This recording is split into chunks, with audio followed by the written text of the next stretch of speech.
Hasson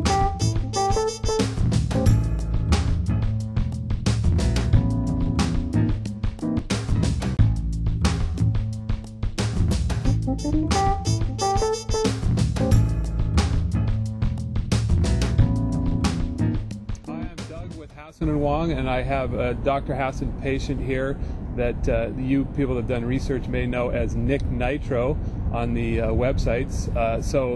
Nick, I just wanted to welcome you to the clinic, and your results look fabulous, and just wanted to maybe ask you a few questions and get a little bit of your perspective on how you found us and the start of your journey and how everything worked out for you. I started researching hair transplants in 1994, and that was really before the growth of the internet. So you had to go to clinic, drive, and I wasn't too impressed. And then in the early 2000s, the growth of the internet really took off, and I found several websites, and I happened across a fellow, many of you know, Futzy Head, and he spent quite a bit of time with me. I did more research at that point on Hasson Wong and learned that there were no complaints, that your customers were satisfied, your patients were satisfied. There were no online posts that were negative.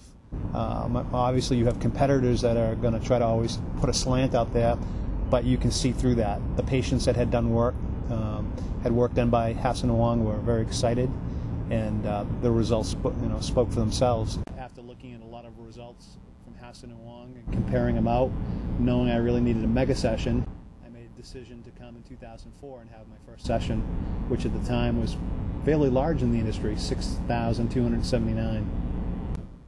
So you had a pretty big size surgery the first time, and that probably gave you a pretty huge cosmetic change, but you wanted to have a little bit more in the crown for the second procedure. How did the first procedure work out, and did that pretty much change things pretty dramatically for you, cosmetically?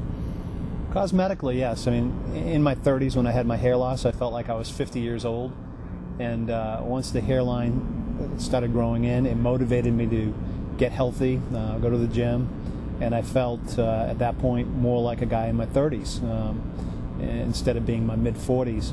So we made the decision to come back and go for hair transplant number 2, thicken up the hairline and really work on the crown, and it brought me to 10,400-ish total grafts.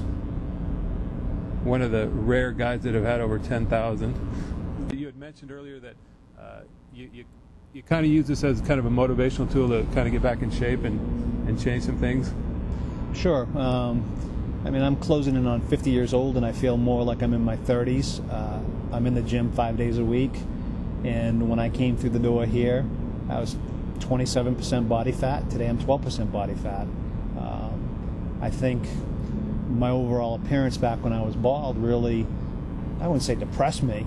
Life was good, but I certainly didn't see in the mirror my age. It made me look a lot older than really what I was. So this has been a huge transformation for me, and this was the catalyst. Any message out there for prospective patients that are looking for a hair restoration? Your thoughts on our clinic and what you'd say to someone that is thinking about a hair transplant?